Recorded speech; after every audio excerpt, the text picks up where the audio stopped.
بسم اللہ الرحمن الرحیم۔ السلام علیکم۔ آج میں قصہ بیان کروں گا پیغمبر حضرت عیسیٰ علیہ السلام کا۔ پیغمبر حضرت عیسیٰ علیہ السلام اللہ تعالیٰ کے عظیم پیغمبر تھے۔ وہ ایک معجزے کے طور پر بغیر باپ کے پیدا ہوئے، مگر ایسی پیدائش کی وجہ سے وہ اللہ کے بیٹے نہیں سمجھے جا سکتے اور نہ وہ خود اللہ تھے، بلکہ وہ ایک انسان، اللہ کے بندے اور اس کے رسول تھے۔ آپ کی ماں تھی مگر باپ نہ تھا، جیسا کہ حضرت آدم علیہ السلام کا نہ باپ تھا اور نہ ماں تھی، اس کے باوجود وہ اللہ تعالیٰ کے بیٹے نہ تھے۔ قرآن مجید نے حضرت آدم اور حضرت عیسیٰ علیہ السلام دونوں کی معجزانہ پیدائش کی طرف یوں توجہ دلائی ہے۔ سورہ آل عمران میں اللہ تعالیٰ فرماتا ہے، بلا شبہ اللہ کے نزدیک عیسیٰ کی مثال آدم کی سی ہے۔ اللہ نے اسے مٹی سے پیدا کیا، پھر اسے کہا کہ ہو جا تو وہ ہو گیا۔ بہرحال حضرت عیسیٰ علیہ السلام کی پاک دامن والدہ حضرت مریم علیہ السلام بنی اسرائیل کے ایک نیک فرد عمران کی بیٹی تھیں۔ کنوارے پن ہی میں محض اللہ کے حکم سے حاملہ ہو گئی۔ یہ اس طرح ہوا کہ وہ اپنی جائے عبادت میں بیٹھی تھی کہ ایک فرشتہ انسانی صورت میں ان کے سامنے نمودار ہوا۔ اسے دیکھ کر مریم علیہ السلام یکا یک بول اٹھی، جیسا کہ سورہ مریم میں اللہ تعالیٰ فرماتا ہے، میں تجھ سے رحمان کی پناہ مانگتی ہوں اگر تو ڈرنے والا ہے۔ فرشتے نے کہا، یقیناً میں تیرے رب کا بھیجا ہوا ہوں تاکہ تجھے حکم الہی سے ایک پاکیزہ لڑکا عطا کروں۔ مریم نے کہا، میرے لیے لڑکا کیوں کر ہوگا جبکہ مجھے کسی مرد نے نہیں چھوا اور نہ میں بدکار ہوں۔ فرشتے نے کہا، بات اسی طرح ہے، تیرے رب نے کہا ہے کہ ایسا کرنا میرے لیے آسان ہے، یہ اس لیے ہوگا تاکہ ہم اسے لوگوں کے لیے نشانی اور اپنی طرف سے رحمت بنائیں گے، اور یہ امر طے شدہ ہے۔ بہرحال اللہ تعالیٰ نے آپ کو کئی معجزات دے کر آپ کی مدد کی۔ ان میں سے ایک معجزہ اس وقت رونما ہوا جب وہ چند دن کے تھے اور گہوارے میں تھے۔ اس وقت انہوں نے اپنی ماں پر لگائے گئے الزام کا انتہائی خوبصورتی سے دفاع کیا۔ حضرت مریم علیہ السلام پر الزام اس لیے لگایا گیا تھا کہ وہ بے شوہر تھیں۔ یہ الزام سن کر عیسیٰ علیہ السلام گہوارے میں لیٹے لیٹے بول اٹھے، اپنا تعارف کرایا اور ماں کی پاک دامنی کی شہادت دی۔ اس معجزے کو قرآن مجید میں اس طرح بیان کیا گیا ہے، جیسا کہ سورہ مریم میں اللہ تعالیٰ فرماتا ہے، پھر وہ اس بچے کو اٹھائے اپنی قوم کے پاس آئیں تو کہنے لگے، اے مریم، یقیناً تو نے بہت برا کام کیا ہے۔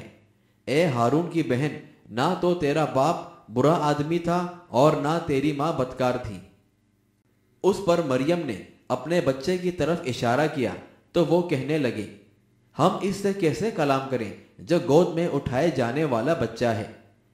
عیسیٰ بول اٹھے، بلا شبہ میں اللہ کا بندہ ہوں، اس نے مجھے کتاب دی اور مجھے نبی بنایا ہے، اور جہاں بھی میں ہوں اس نے مجھے برکت والا بنایا، اور جب تک میں زندہ رہوں مجھے نماز اور زکوٰۃ کی پابندی کا حکم دیا ہے، اور اپنی والدہ سے نیکی کرنے والا بنایا ہے۔ اس نے مجھے سرکش اور بدبخت نہیں بنایا۔ اور سلام ہے مجھ پر جس دن میں پیدا ہوا اور جس دن میں فوت ہوں گا اور جس دن میں زندہ کر کے اٹھایا جاؤں گا۔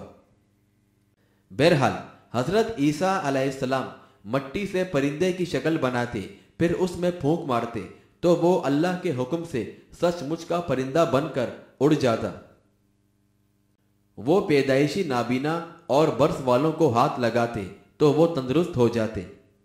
وہ اللہ کے حکم سے مردوں کو زندہ کر دیتے تھے۔ عیسیٰ علیہ السلام اللہ کے حکم سے لوگوں کو یہ بھی بتا دیتے تھے کہ وہ کیا کہا کر آئے ہیں اور اپنے گھروں میں کیا کچھ چھوڑ کر آئے ہیں۔ آپ کے حواریوں نے استدعا کی تو آپ کی دعا پر اللہ تعالیٰ نے آسمان سے قسم قسم کے کھانوں کا سج سجایا دسترخوان نازل فرما دیا۔ حضرت عیسیٰ علیہ السلام لوگوں کو صرف ایک اللہ کی عبادت کرنے کی دعوت دیتے۔ عیسیٰ علیہ السلام نے ان سے یہ بھی کہا کہ وہ اس شریعت کی توثیق کرنے آئے ہیں جو ان سے پہلے آ چکی ہے۔ وہ ان چیزوں کا کچھ حصہ ان کے لیے حلال کرنے آئے ہیں جو پہلے ان کے لیے حرام تھا۔ انہوں نے اعلان کیا کہ وہ اللہ کی طرف سے حق اور سچ لے کر آئے ہیں، لوگوں کو ان کی اطاعت کرنی چاہیے اور صرف اللہ تعالیٰ کی عبادت کرنی چاہیے۔ انہوں نے یہودی علماء کی واضح کردہ رسوم کا غلط ہونا ثابت کر دیا، تو وہ ان کی مخالفت پر کمر بستہ ہو گئے، کیونکہ وہ اسرائیلی علماء سمجھتے تھے کہ عیسیٰ علیہ السلام کا کہا ہوا ہر لفظ ان کے لیے اور ان کی مصنوعی اور جعلی حیثیت کے لیے بہت بڑا خطرہ ہے۔ یہودی علماء کے اثر و رسوخ اور ان کی کوششوں سے رومن حکمران نے حضرت عیسیٰ علیہ السلام کو گرفتار کر کے صلیب پر چڑھانے کا فیصلہ کر لیا۔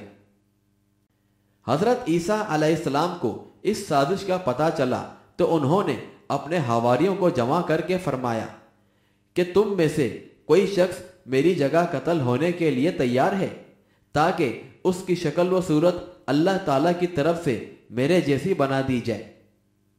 ایک نوجوان تیار ہو گیا، چنانچہ حضرت عیسیٰ علیہ السلام کو وہاں سے آسمان پر اٹھا لیا گیا۔ بعد میں یہودی آئے اور انہوں نے اس نوجوان کو سولی پر چڑھا دیا۔ بہرحال قیامت سے پہلے حضرت عیسیٰ علیہ السلام آسمان سے اتر کر دوبارہ دنیا میں تشریف لائیں گے، اور ان کا آنا قرب قیامت کی نشانیوں میں سے ایک نشانی ہوگی۔ پھر وہ اسلامی قانون کے مطابق حکمرانی کریں گے اور اپنے فیصلوں میں قرآن مجید کے حوالے دیں گے، اور مسلمان ان کے دور حکومت میں خوشحالی زندگی بسر کریں گے۔